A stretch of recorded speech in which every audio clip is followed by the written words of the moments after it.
he suspended in 2003. This is after the bombing. I guess it kind of worked out. The U.S. They have agreed to a since then ceasefire. that the Iranians They have left all changed the their way from the position States on to nuclear bombers weapons? and flew all the way there And does this non-stop, new and now they're intelligence flying come back. from U.S. sources and Almost methods, back. or are we getting this They information flew under the cover of night, from the other B-52 twos. I would just simply say that the president's made it very clear.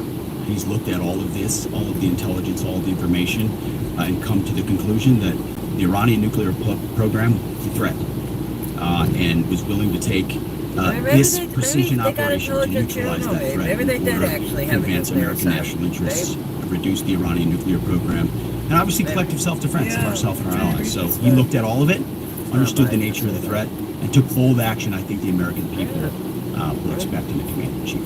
That's all we've got. Thank you very much. Look at that fucking pothole. pothole. Joining us this morning. That's a big fucking pothole there. Last night on President Trump's orders, U.S. Central Command conducted a precision strike in the middle of the night against 3 nuclear facilities in Iran: Fordow, Natanz, At least they're not moving and immigrants in the Isfahan, middle of the in order night. to destroy P-52s. or severely degrade Iran's nuclear program. And as the chairman of the Joint Chiefs will demonstrate, it was an incredible and overwhelming success. The order we received from our commander-in-chief was focused, I was going to give you this. it was powerful, and it was clear. We devastated the Iranian nuclear program. It's worth noting the operation did not target Iranian troops or the Iranian people. They didn't kill anybody. For the entirety of his time in office, President Trump has consistently stated for over 10 years that Iran must not get a nuclear weapon. Full stop. Thanks to President Trump's bold and visionary leadership and his commitment to peace through strength, Iran's nuclear ambitions have been obliterated. Many presidents have dreamed of delivering the final blow to Iran's nuclear program, and none could. Well, maybe I was wrong with this. Until President Trump. On that. The operation President Trump planned was bold. Still a few things I don't agree with that brilliant, he's doing, though. showing the world that That are American unrelated to deterrence this. I agree with the deportations is back. 100%, though. When this president speaks, the world should listen. And the U.S. military, we can back it up. The most powerful military the world has ever known. No other country on planet Earth could have conducted the operation that the chairman is going to outline this morning. Not even close. Just like Soleimani found out in the first term, Iran found out when POTUS says 60 days that he seeks peace and negotiation, he means 60 days of peace and negotiation. Otherwise, that nuclear program, that nuclear capability will not exist. He meant it. This is not the previous administration. Yeah, President all Trump that previous said, administration did was no illegal nukes. immigrants in. He seeks Which peace. could be Iranian terrorists Iran in here. Some of them should take Houthis could have that made it through path. our southern border. He sent out a truth last night saying this: any retaliation by Iran against the United States of America will be met with force far greater than what was witnessed tonight. Signed, the President of the United States, Donald J. Trump. Iran would be smart to heed those words. He said it before, and he means it. I want to give recognition to the Chairman of the Joint Chiefs of Staff, the Joint Staff, General Eric Kurilla at CENTCOM, who did a phenomenal job, he and his staff, all of CENTCOM. Policy across the board. This was a joint effort, and across the Pentagon effort. I want to recognize the pilots who flew those bombers, who flew those fighters, who flew those refuelers, warriors.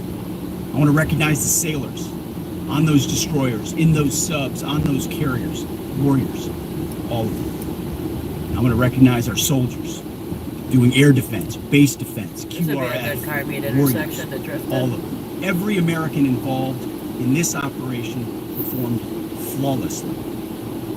And I want to give recognition to our allies in Israel as well. This is a plan that took months and weeks of positioning and preparation so that we could be ready when the President of the United States Rascal up to no good? Did Quinn just unlock a power? No. Say, don't listen to that. They ain't paying me for no advertisement. Your ass go up to no good. Johnny, God bless America. We're not going to war. I know, supposedly, they already, what do you call it? Supposedly, they already made a deal. See, I told you everything would be alright. That's why I said I still support his choice of doing it. I mean, I don't agree with it, but I guess it kind of worked out. I guess I was wrong. I mean, they Who's to say it worked out just because they know one, just because they're saying that there's a ceasefire, that doesn't mean they're not going to do something, John. Who knows how many They can say a got in their country. ceasefire all they want. Swiftly and decisively when our That people, doesn't mean it's actually going to our happen. partners, What are you or our doing? interests are threatened. What is going on here? You're not Iran supposed should go listen to through the here, President of the dude. United States and You're know doing that he work, means clearly. every word.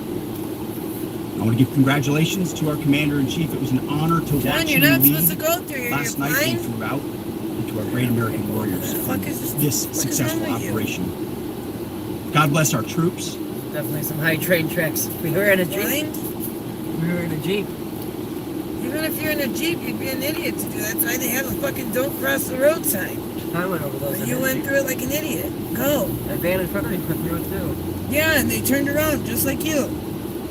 We were in a big Jeep. We could have gone over it. Well, we're not.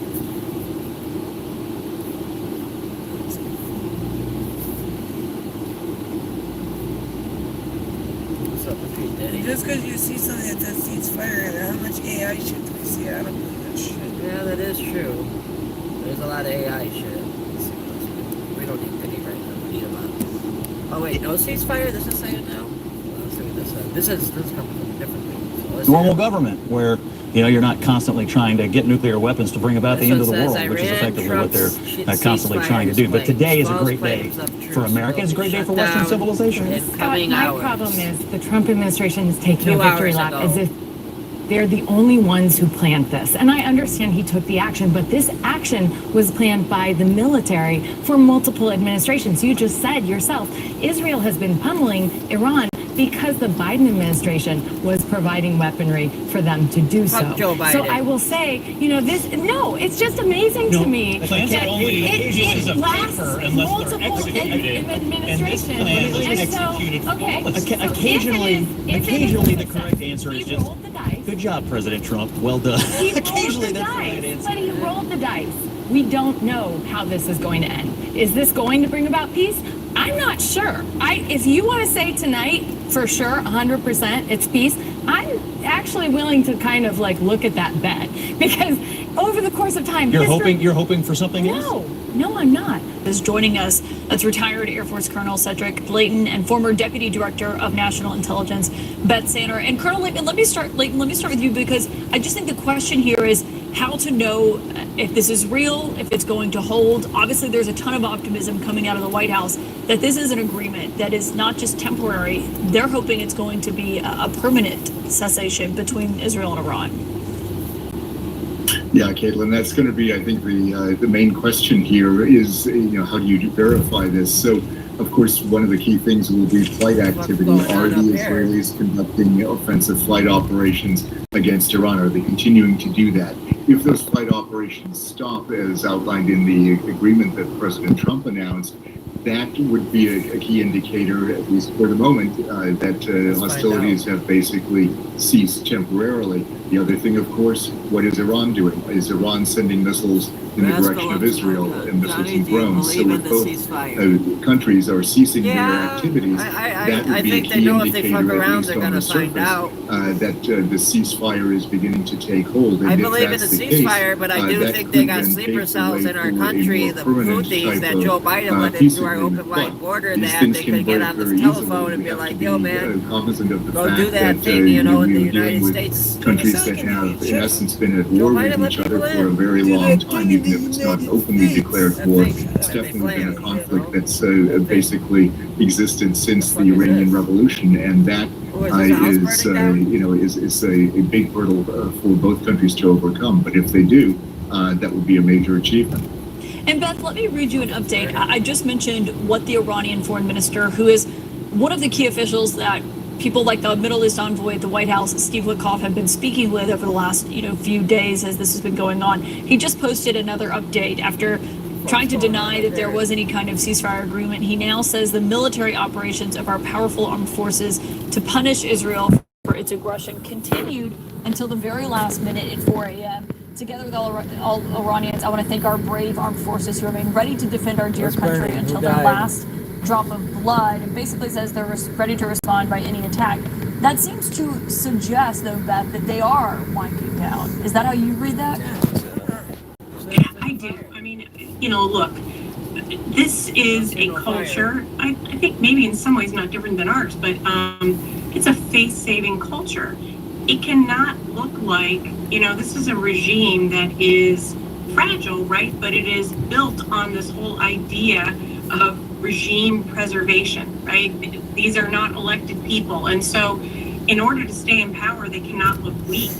And, I think that we're not really picking up what they're putting down when we're saying things like their response was weak or they told us all about this. They're looking for a way that allows them to look like they're still in charge and that they've decided. And that's why he's not mentioning the United States in those two tweets. It's, he's decided Israel and Iran are coming to this end. So I think this is very good news, and, we shouldn't take anything away from it. But boy, we have a lot ahead of us here. This is just the beginning. So we can't get too far ahead of ourselves. You're gonna get a ticket, go! I think that's a good point in terms of, as we're digesting this, I mean, just the last 24 hours alone, last 48 hours have been remarkable, Colonel Layton, in terms of, this day that started with the Iranian attacks that, as Beth noted, the White House was describing as weak and thanking Iran for them, essentially saying that they weren't as bad as they thought they could be, and it was a measured response, basically saying that they are looking for an off-ramp here. I wonder what that says to you about Iran's state of mind here, if that is the case here, if they're done after this attack. Yeah, I think Beth is absolutely right to mention the face-saving aspect of this. The Iranians are really a very proud people, and one of the things that they are very proud of course, are their armed forces, and that becomes a key ingredient in how they respond to this. The problem that they have is that their armed forces have been incredibly weakened by the events of the last year, basically, and with the demise of. Michael, wait, is feeling.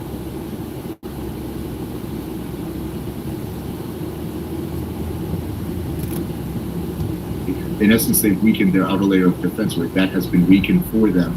And then when you look at the way the Israelis went in and absolutely decimated their air defense capabilities and their air capabilities in terms of the fighter aircraft that were destroyed, that is something that it becomes really important. They now have no means to really go after the Israelis in a way that they would like to. They can't send that barrage of hundreds of missiles and drones to Israel like they did just a few months ago. And that weakness, I think, plays into this. Yeah, no control of their own airspace is remarkable in and of itself. Beth, as far as the U.S. policy on Iran, I mean, the president has gone from suggesting potential regime change in Iran yesterday, saying, maybe it's not such a bad thing after all. Today saying God bless Iran after the ceasefire agreement he says was reached. I wonder what it says to you, if you're the Deputy Director of National Intelligence in your former job and you're kind of assessing the layout here, what that says to you about where the policy stands tonight. We got sleeper cells in the U.S. of the. Well, I think, the job of intelligence is to really focus on how do our adversaries see what we're doing in the United States, and what does that mean for the effectiveness of our policies. I think we got to be and in this case, I think that some of the lack of discipline on what we're talking about, or the confusion about that, is not really helping the Iranians understand and take that off ramp. But now, look, great news here, but now what has to happen is this is not the end. We have to have a negotiation with Iran, because that HEU, the highly enriched uranium, I don't know where it is. Maybe U.S. intelligence does, but it's really confusing, and just, you cannot bomb away Iran's nuclear program into zero.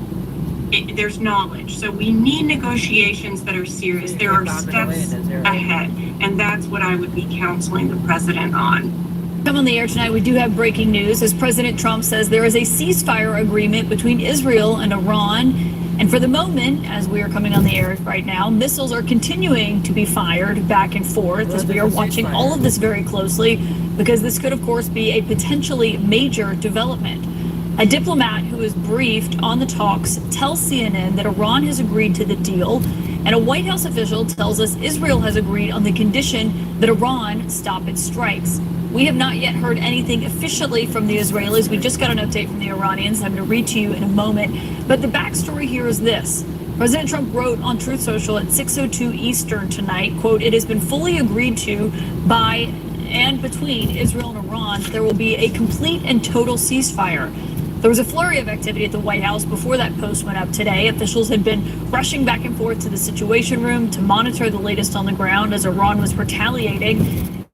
And a source tells us that President Trump was on the phone with both the Israeli Prime Minister and the Emir of Qatar today. The president asked Qatar to work on persuading Iran to get to this agreement, as the Vice President, J.D. Vance, was coordinating with the Qatari Prime Minister. All of this is playing out just before the Vice President appeared on TV tonight. We were actually working on that just as I left the White House to come over here, so that's good news that the president was able to get that across the finish line. Iran is incapable of building a nuclear weapon with the equipment they have because we destroyed it. That's what the vice president had to say as this was being brokered. He said shortly before he appeared on television. And as far as how all of this is expected to go down, according to the president, he laid out a bit of a complicated phasing and process earlier tonight, writing officially, Iran will start the ceasefire, and upon the 12th hour, Israel will start the ceasefire, and upon the 24th hour, an official end to what Trump is now branding the 12-day war, he says will be saluted by the world. The timing would appear to start at midnight Eastern tonight, with Iran stopping its attacks by noon and Israel wrapping up tomorrow night. There's a lot of optimism coming out of the White House about what this could potentially mean. I actually think when we look back, we will say the 12-day war was an important reset moment for the entire region. The end of the 12-day war, the 12-day war appears to be effectively over. Now. I'm not driving.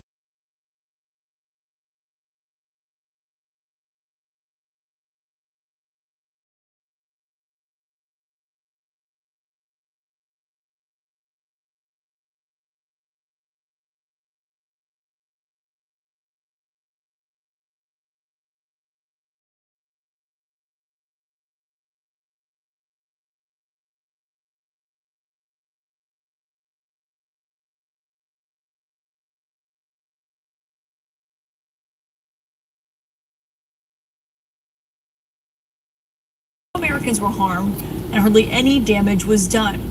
That U.S.-run airbase was evacuated days ago, and it comes after a head-spinning 24 hours that we've been watching as this war has played, as this activity has played out between Israel and Iran, and that includes after the president himself yesterday floated the idea of regime change in Iran, which the vice president had this to say about tonight after he ruled it out. What I've said is the American military, that is not our. The Iranian people want to do something about their own leadership. That's up to the Iranian people. We begin tonight with our reporters on the ground. CNN's Aaron Burnett is by the Strait of Hormuz, obviously a critical front that we've been watching as this has played out. Anderson Cooper is on the ground in Tel Aviv. And Anderson, I just want to read to you as we've been watching to see and wait for formal responses from the Israelis and from the Iranians. The foreign minister of Iran is now weighing in on the president's announcement tonight. They're denying that there is a formal ceasefire agreement, as he says that as of now, there is no agreement on any ceasefire or cessation of military operations. He says, quote, however, provided that the Israeli regime stops its illegal aggression against the Iranian people no later than 4 a.m. Tehran time, we have no intention to continue our response afterwards. I'm not saying nothing. Yeah, it's a little confusing given whether the term agreement is they're if for whatever reason they don't That's a want to coyote use, that walked it across does the seem road like back there. they are going to be stopping along the same timeline that the president seemed Shuttle to service may indicate. drop any Remains to be minute. seen if this happens, as you said, according to the president's timeline. If it This drops, should we'll be right back. Look. these dominoes should begin to fall in about 3 hours from now. So we will obviously be watching very closely to see what happens as dawn really starts to break here in the region. I mean, as we pointed out, all these other American presidents have Like, said, subscribe, share, we're going to hit stop thumbs up Iran if from the getting a service nuclear weapon, drops. with the big caveat that we actually don't know if we have stopped Iran from getting a nuclear weapon. But no one has taken this step before now. I mean, you generally do not, Dr. West, like military action. But do you think that in this case, that it has opened up a path to diplomacy or a path to peace? I just farted. You see, I try to look at the world through the lens of the cross rather than primarily the flag. The flag signifies military might in crushing enemies. The cross is about unarmed truth and unconditional love. The condition of truth is to allow suffering to speak. The suffering in Gaza, the suffering in Iran, the suffering in Tel Aviv, the suffering anywhere human beings are being mistreated. So I don't believe any nation should have nuclear arms. We got 9 nations in the world that have nuclear arms, right? 5,500 for Russia, 5,200 for the United States, 40 for North Korea. Now Israel has 100 and somebody won't admit it, nuclear ambiguity, right? Germany, France, and so forth. Why do we assume that somehow this sense of trying to ensure that we can keep control of this organized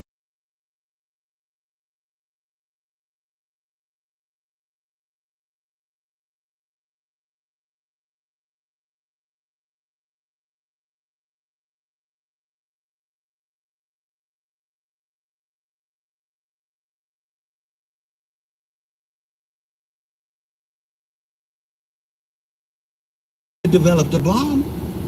No matter how many times you drop these buster bombs on these folks, they're going to develop it. How do we create conditions under which we can eliminate nuclear bombs? I'm an Or evangelist of negotiation. I mean, at the end of the day, I think a lot of people say this is fine, but we still have to get to the negotiation table with Iran to actually take this off the table. Sure, I'm an evangelist of the 3 Ds of foreign policy, not to be confused with the 5 Ds of dodge. There more there?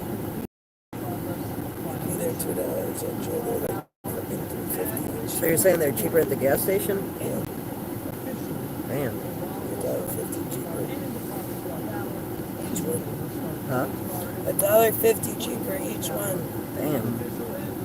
Walmart doesn't even have them at all. Walmart don't carry them? Not that I found. The fuck? That's pretty missing them, but I doubt it. They gotta have them there. I doubt it. They're kind of. They're saying that more money at Jewel though, huh? Yeah, they're $1.50 more. $3.50 there. I used to run at the warehouse.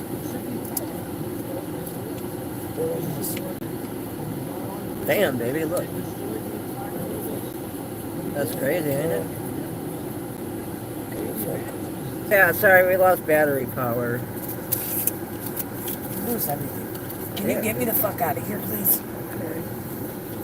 Thanks.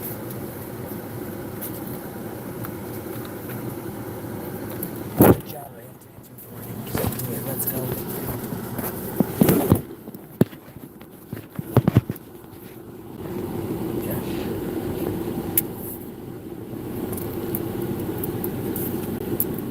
Please start driving. See what? Here.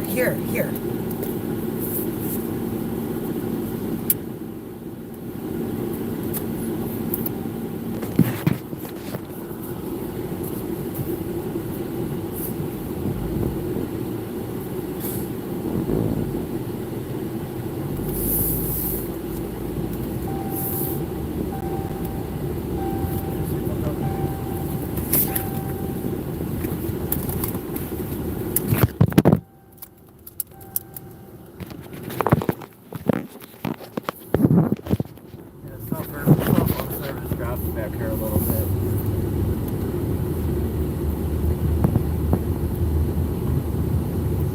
I see a hyena.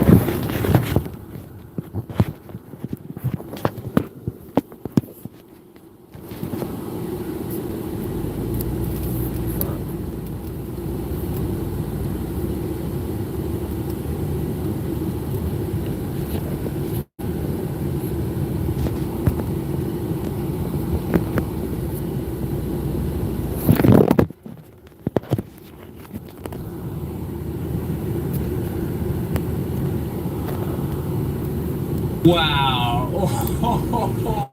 This new special forces device turns men into beasts. It burns calories on autopilot by... Good morning. 47 also confirming there were no casualties and hardly any damage was done. Trump calls it a very weak response, but most importantly, they've gotten it all out of their system. And there will be, hopefully, no further hate. I want to thank Iran for giving us early notice, which made it possible for no lives to be lost and nobody to be injured. Thank you for your attention to this matter. But Trump got a heads up about the Iranian attack because the Iranians didn't want American casualties. Our response would have been devastating. But the regime also had to do something to save face, especially so they can show the Iranian people that they're still in charge. So far, the mission's been flawless. No American casualties. The bombs hit their targets. No real escalation so far. No mission creep. Yet. Trump gave the Iranians a deadline and he gave peace a chance. But the president felt like the Ayatollah gave him the middle finger, figuratively, when he refused to meet him in Turkey for face-to-face talks. And that came with a price. When the clock struck midnight Friday, B-2 bombers took off on a 37-hour flight. But they were prepared. These stealth bombers have bathrooms, mini fridges, and microwaves. Damn, they got microwaves. These guys flew from Missouri. They didn't land a single time. They dropped 30,000-pound bombs on a target the size of a washing machine, and then got back home safely without ever landing in the Middle East or ever stopping other than to briefly refuel. And of course, they did that in the air. So it's really an incredible operation, a testament to the power of American military. Operation Midnight Hammer has been in the works. Last week, Netanyahu asked the White House, how can we help? Trump said, clear the way for our bombers. The Israeli Air Force had a mission, eliminate as many Iranian air defense systems as possible. What is that over there, big white thing? Is that a steel plant? And they went to work. The Iranians had no idea what was coming. There was nobody speaking about this, any of the preparations. There was a complete lockdown, almost a blackout of information for the last few days. That is a significant achievement because there were no leaks about the timing. If you looked at the moon schedule, you might have had a clue because it was a waning crescent and almost a new moon on the 25th. So it would have been very, very dark over Iran tonight.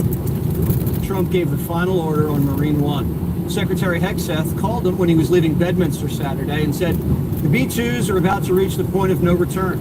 Are we a go? And the president said, it's a go.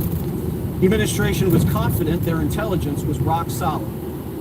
Are you saying there that the United States did not see intelligence that the Supreme Leader had ordered weaponization?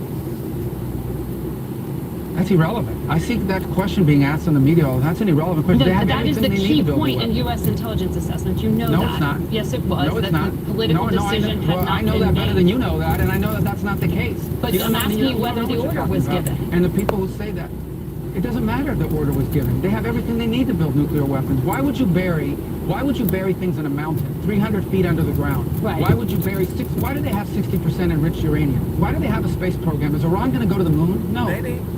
47 flew back to Washington and oversaw the mission in the Situation Room. The president was joined by his national security team, Hegseth, Rubio, Gabbard, Ratcliffe, and the chairman of the Joint Chiefs. Originally, a set of B-2s flew west to Guam as a misdirection. The others continued east, each carrying bunker busters. A nuclear submarine in the Arabian Sea fired first, 24 Tomahawks that took out Iranian defense systems. Then the B-2s, flanked by F-22s, dropped 14 bunker busters onto 3 key targets. The main Iranian nuclear sites, which included the famous Fordow facility buried deep underneath the mountain. The U.S. commanders say all 14 bombs hit their targets, leaving nothing but smoking craters. The chairman of the Joint Chiefs, General Raisin Kane, said the targets sustained severe damage and destruction. Trump said they were obliterated and were awaiting additional damage assessment. As the bombers left Iranian airspace, U.S. Navy assets fired Tomahawks to suppress anti-aircraft fire. All the pilots landed safely back in Missouri on Sunday night. The president came out at 10 o'clock Saturday and called it a success. Remember, there are many targets left. Tonight's was the most difficult of them all, by far, and perhaps the most lethal. But if peace does not come quickly, we will go after those other targets with precision, speed, and skill. Most of them can be taken out in a matter of minutes. The ceasefire announcement is a strong signal that the short war is winding down. And we still have to wait and see what happens next. Iran's nuclear program has been set back years, possibly decades. Their top scientists and generals are all assassinated. Their leaders hiding in a bunker. And they're all alone in the world without proxies or allies. It could be too expensive for the Iranians to reconstitute their nuclear program. We don't know if they have other clandestine sites or whether they snuck enriched uranium out of the mountain before the attack. But there's no doubt the regime's been significantly crippled. The Trump administration appears to have pulled off an incredible operation. And the American military, who lost a little prestige under President Biden, is back in a big way. American deterrence is back. This sends a powerful message to China, Russia, and the cartels, and gives Trump even more power over trade negotiations. Other countries see that Trump is willing to go to the extreme for what he believes. The market's up and oil prices are down. We hope any future fallout can be contained and that American armed forces remain safe and the homeland is protected. Click here to subscribe to the Fox News YouTube page to catch our hottest interviews and most compelling analysis. You won't get it anywhere else. I missed a wonderful hearing. When I choose to invest in a company, it's because I see the potential for growth and real numbers. Start Engine just reported their Q1 2025 financials, and the numbers, they blew me away. 30 million in revenue. That's 3 times what they did. Don't listen to his ad. Nobody must like Dirty Diddy. Fox News alert, the Ayatollah's gone into hiding. He's holed up inside an underground bunker northeast of the capital. This is a different kind of Iranian hostage crisis. That guy's a dictator, though. But he can't run. For the past 24 hours, Israel's been attacking the area around his underground lair. But Khomeini, still talking tough, says Iran will not surrender to anyone. And is warning that if America joins the fight and strikes, it'll result in irreparable damage to the United States. Is he bluffing? We don't know. Iranian proxies, which have been severely degraded, are threatening to commit acts of terror against American troops and American ships in the region. And American businesses are now bracing for cyber attacks. Trump says, good luck with that. We won't be bullied. I was the hunted, and now I'm the hunter. Got a white hat now. That means I've had it. Okay, I've had it. I give up. White hat is the new style. And we go blow up all the nuclear stuff that's all over the place. No, they had bad intentions. You know, for 40 years they've been saying death to America, death to Israel. Oh, they still haven't done it. What a surprise. They were bullies. They were schoolyard bullies. And now they're not bullies anymore. I mean, they do seem like pretty bad meeting in the people. Situation Room with his national They didn't security. say they're not. Head of Central Command, Army General Eric Kurilla, they call him the Gorilla, has been instrumental in the war I'm sure plan. there's good Pentagon reason they sending in their new bombs. state-of-the-art supercarrier, the USS Gerald Ford, and amassing a tremendous amount of assets in the area. Today, Trump had lunch with Pakistan's army chief. Pakistan borders Iran. Seems like something's about to happen. Trump's not showing his cards yet. Because we got the cards. Are moving closer, you believe the U.S. is moving closer to striking Iranian nuclear facilities. Where's your mindset on that? I can't say that, but you don't seriously think I'm going to answer that question. Will you strike the Iranian nuclear component? At what time? Roseanne. Sir? Yeah, Sir, will you America strike is it? back. Will you please inform us so we can be there and watch? I mean, you don't know that I'm going to even do it. You don't know. I may do it. I may not do it. I mean, nobody knows what I'm going to do. He didn't even know what he was going to do. The Wall Street Journal is reporting Trump privately approved attack plans against Iran. Now, we don't know what these plans entail, but we're told they include U.S. airstrikes unsure if that includes bunker busters. Remember, the latest version of the bunker buster has never been used on the battlefield. It's only been tested. Axios reports that Trump has been quizzing his generals. Are they sure if he uses them, they'll be 100% effective? The generals say yes, dirt bike. but Trump's not completely convinced. Caroline Leavitt says all options remain on the table. Trump's been waiting on giving the final order, seeing if the Iranians give up and surrender their nuke program peacefully. Sources in D.C. say Trump's out of patience and Iran's up against the clock. I believe that unless Iran surrenders in the next 48 hours, the United States, in conjunction with Israel, will engage in military action. Trump says the Iranians want to fly all the way to the White House to negotiate an end to this. But he says it's too late. He doesn't appear to be open to long, drawn-out negotiations where he gets strung along like last time. We're not looking for a ceasefire. You gotta invite me to the White House, Trump. If you ever watch this, Again, you probably never what the will. victory is. No nuclear weapon. Trump's made a decision. Iran's nuclear program is gone. The person who ultimately decides that is the Ayatollah. He can either let us do it peacefully or we'll do it violently. But either way, the outcome of this war is this. The Iranians will never be able to acquire a nuclear weapon, ever. The time's running out for both sides. Israel's reportedly running low on defensive interceptors, and Iran's reportedly running low on missiles. Iran's also running out of allies. They don't have any friends left in the region. And China, their biggest customer, quiet. And Putin, he has his own problems. Yeah, he's got I Ukraine spoke to to him deal yesterday, with. and I said, you know. he Everyone actually forgot offered to about help Ukraine. mediate. I said, do me a favor. Mediate your own. Let's mediate Russia first, okay? I said, Vladimir, let's mediate Russia first. You can worry about this later. The Persians are pinned up against the wall. They've been completely humiliated by a tiny Jewish nation, a fraction of the size of Iran.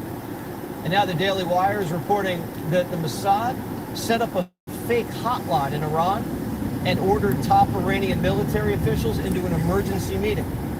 The generals were alerted to a small bunker in Tehran before Israel wiped them out with a precision airstrike. And inside of the country, you're starting to see unrest.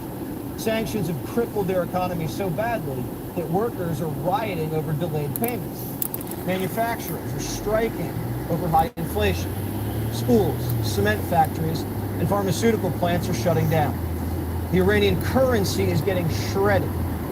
And Israel's hitting Iranian energy infrastructure, which is going to create price shocks and shortages. So with the streets teetering and its military commanders assassinated, a nuke might be the Ayatollah's only hope. No one really knows how fast they could spin up a device and strap it into a warhead. But I don't Trump think they says can we're anytime only a soon. few weeks away. I don't know Back about in that. March, Tulsi Gabbard said the I want to see the Iranians were evidence. enriching uranium at record levels. I haven't seen no evidence yet. In the past year, we've seen an erosion of a decades-long Other than taboo word in of mouth. Iran on discussing nuclear I want to weapons see the in actual public, evidence. likely emboldening nuclear weapons advocates within Iran's decision-making damn, it's hot apparatus. Iran's enriched uranium stockpile is 84. at its highest levels and is unprecedented for a state without nuclear weapons. So will the United States end Iran's nuclear program with a 30,000-pound bunker buster? Or can Israel end it themselves? Israel admits they have options. They could knock out the power plants that run the underground nuke facility. And since they control the air, Israeli commandos could be inserted and fight their way in and then detonate the site with dynamite. If America does it, What's up, there would be Malone? consequences. Well, I can't even say your Nuclear name. contamination. Omalo Owl. Internationally, there could be some fallout, though I'm sure Trump could handle it. Either way, the Iranians would retaliate, and the United States would have to go back into a war footing in the Middle East. The whole world's watching. It's the biggest moment of the Trump presidency. China and Russia surveying the scene, and so are our trade partners. We got to focus on getting Greenland, We're at Trump. this moment in history because of Obama Not and this Biden. garbage. Yeah. They signed a toothless nuke deal that let the Iranians keep enriching and See, let it them was keep their Obama's fault, ballistic Dave. missiles, and paid them billions of dollars, which they used to finance their war machine and proxies. Proxies which have been killing know. Americans for decades. I saw. Marines in Beirut, soldiers Crazy, in right? Iraq, and taking Americans hostage in Gaza and inside of Iraq. American deterrence, backed by the threat of violence, is what maintains order in the world. Hey, baby. And sometimes there comes a time when the commander-in-chief has to use force to nourish the deterrence and keep the American people safe. Is this one of those times? We're about to find out. Click here. Let's see about the strike. That might be interesting. Isn't your father's aura off the charts in his truth message? Isn't my vibe just hitting different now? You should have seen how We're running no ads here. We're ad-free. The U.S. launched around 125 aircraft to strike Iran's 3 main nuclear sites, Fordo, Natanz, and Isfahan. The tip of the spear were 6 B-2 Spirit bombers, which took off from Whiteman Air Force Base in Missouri on the morning of June 21st. Damn, that bitch was all the way from Missouri to the fucking Iran. In addition, around 30 cruise missiles were fired from U.S. nuclear submarines submerged in the region, hitting the underground nuclear enrichment facilities one after another. It might sound straightforward, but it's far from simple. These aircraft are massive fuel guzzlers and rely heavily on aerial refueling support to complete such long-range missions. And here's where it gets even more complex.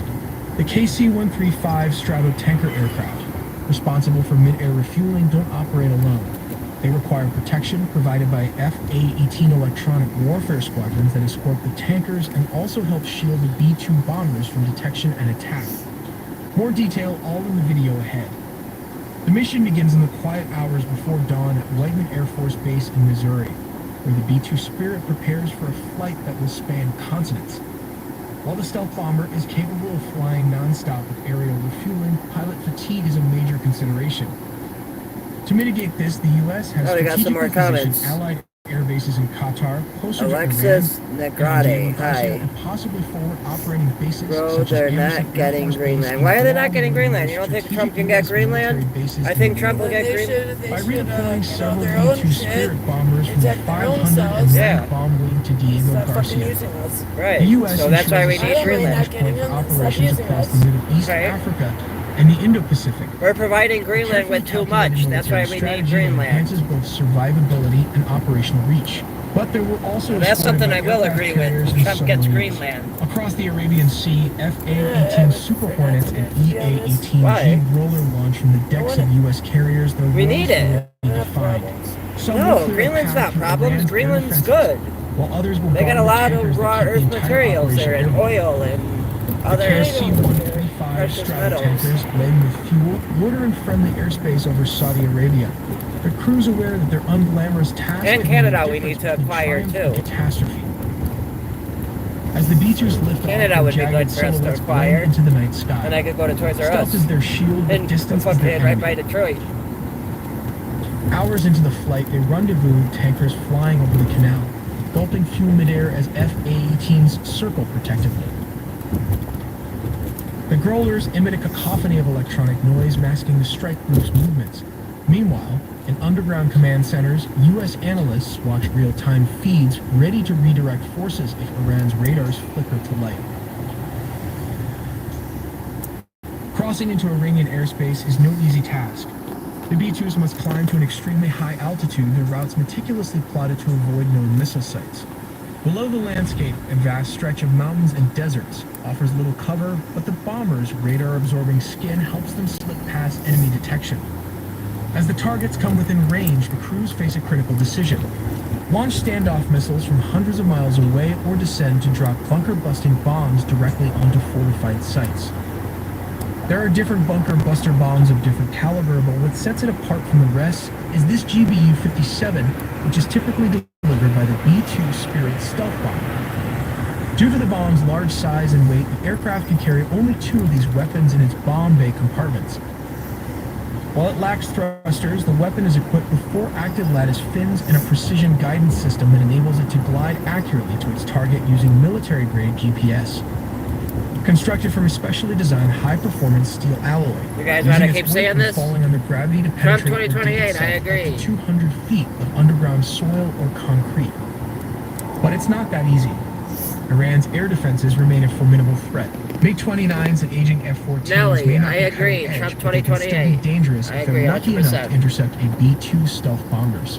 The stealth bombers have virtually no dogfighting capability in Iranian ground controllers, struggling to cut through the electronic jamming vector their fighters toward the incoming bombers.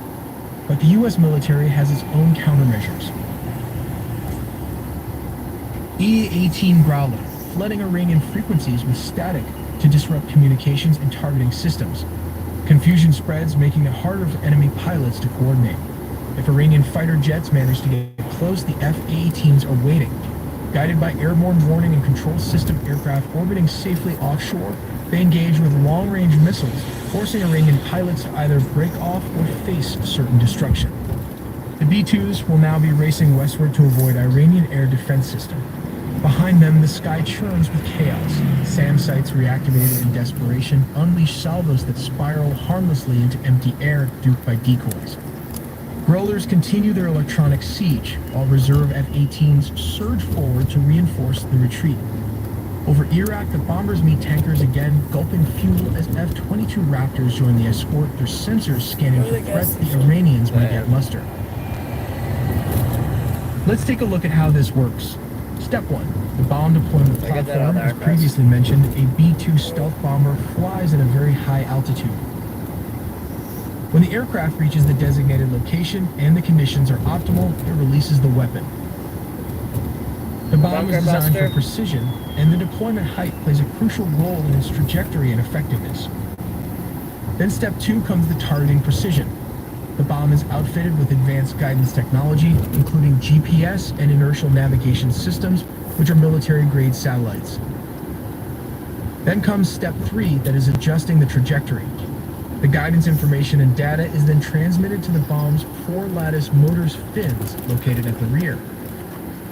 These fins can move and adjust in real time, allowing the bomb to correct its course as it descends under the force of gravity. These adjustments are essential because the weapon does not have thrusters to change its trajectory. Instead, it relies on the movement of these fins and a high-altitude drop to control its flight path. This is why the bomb must be deployed from a very high altitude so it has enough time and distance to adjust its trajectory accurately. Here comes the most difficult part, that is step 4, impact and penetration. The bomb, known as the Massive Ordnance Penetrator, weighs approximately 30,000 pounds, which is around 14,000 kilograms. Drop something. When it reaches its target, hey, babe. Structures, such as bunkers. The energy upon impact allows the bomb to bury itself over 200 feet into reinforced concrete, ensuring it delivers its payload precisely where it is intended. Make sure you like, subscribe, share, thumbs up. Trump 2028, everyone. Finally, step 5 involves the tricky part of arming the weapon. I didn't agree with him going in there at first, but double fuses are required. It might work out. The first is for G-sensing, and the second is the time delay fuse. Why the redesign was necessary, it was to ensure that the bomb could strike facilities buried beneath significant layers of hardened material. For this reason, the fuses are placed at the... Oh no, no ceasefire? Beavis and Butthead.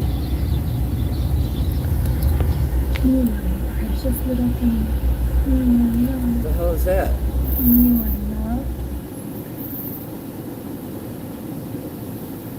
He did, but the women in Iran are not free tonight. There is no freedom in Iran. Woman life, freedom, movement, women life. Are you suggesting that we should send American military? Sleeper cells, see? I was saying about sleeper cells that Biden let in. All right, welcome back. I want to reset, talk about where we are now and where we might be going next when it comes to Operation Midnight Hammer and the situation in Iran. So taking a look once again to recap what we did over the weekend. The U.S. attacking 3 separate Iranian nuclear sites. Isfahan, where they got a bunch of underground tunnels with the enriched uranium. Natanz, enriched uranium. That is where we used 12 different bunker busters, waiting for damage assessments from those. But the question is, what, if any, responses are going to be from the Iranians next? Keep in mind, we've got about 40,000 U.S. military personnel sprinkled throughout bases all within the Middle East, going from Turkey all the way down. I gotta get in my van down by the river in a minute. Back in 2020, it was Al-Assad Air Base in Iraq, where the Iranians decided to shoot ballistic missiles in response to the Alexis, yes, we are getting. Oh wait, you didn't say that. Air Base. That is our biggest base in all of the Middle East. Pronounce that. Yes, we are getting. Also has some of their headquarters. The question also, what's going to happen here on U.S. soil? The potential ED-42, no strategy, just stupidity. Over the last 4 years, take a look at this data. CBP sources telling Fox News from 2021 to 2024 under the Biden administration, just over 1,500 Iranians were caught by Border Patrol crossing I knew the a southern fucking border Iranians came illegally. through our southern Of border, that, babe. almost half of them, 729, were released into the U.S. That is 4. See, 729 That also does not account for the Iranians. more than 2 million known gotaways who slipped across the southern 2 million border during that time. gotaways? For more on this How and many of those potential are threats to the Iranian? homeland, I want to send it out to Mark Meredith, joining us live in D.C. this morning. Mark, good morning to you. Bill, good morning to you. The FBI says it remains vigilant, and the Department of Homeland Security is warning there is a heightened threat given the developments in Iran. We're watching two potential types of attack here. The possibility, one, cyber threats to U.S. networks. The other, the possibility of sleeper cells targeting Americans here at home. That's what I was just talking Major about. cities, including New York, where you are, D.C. and Los Angeles, stepping up patrols near places of worship. NYPD also watching diplomatic sites around the country, around the city. And over the weekend, DHS put out a bulletin acknowledging the threat is real. DHS writing, multiple recent homeland terrorist attacks have been motivated by anti-Semitic or anti-Israel sentiment, and the ongoing Israel-Iran conflict could contribute to U.S.-based individuals plotting additional attacks. Some lawmakers fear the sharp influx of migrants into the U.S. over the last few years may have allowed Iran to send sleeper cells into the U.S. undetected. And as Bill mentioned, Fox learning many Iranian nationals detected crossing into the U.S. during the Biden administration were allowed to stay and not kept in custody. Fortunately, they do have a right to be concerned. As you said, Joe Biden had a wide open border policy for 4 years. We know that terrorists tried to enter our country. Iran has a long history of terrorizing America going back 46 years, to include here in the United States. In February, the White House warned of this very possibility. The National Security Team says Iran has also directed proxy groups, including Hezbollah's Islamic Jihad organization, to embed sleeper cells. And Bill, the threat extends beyond the obvious U.S. domestic targets. Military installations abroad, American diplomatic outposts all remain on high alert. Bill. Yep, the issues at the border continue to echo with that situation right now. Mark Meredith, thank you. Good to see you. Want to bring in Fran Townsend, former DHS. If you want to get your name, phone number, and address on the internet, or want to handle the removal. He's lying. We want to get back to our top stories. Iran launching a quote. Like, subscribe, share, and thumbs up. We'll return to the subject. Or P. Diddy. Comment what you want to hear. Like, subscribe, share, too. I gotta get in my van. Retaliate against the U.S. and after the U.S. bombed 3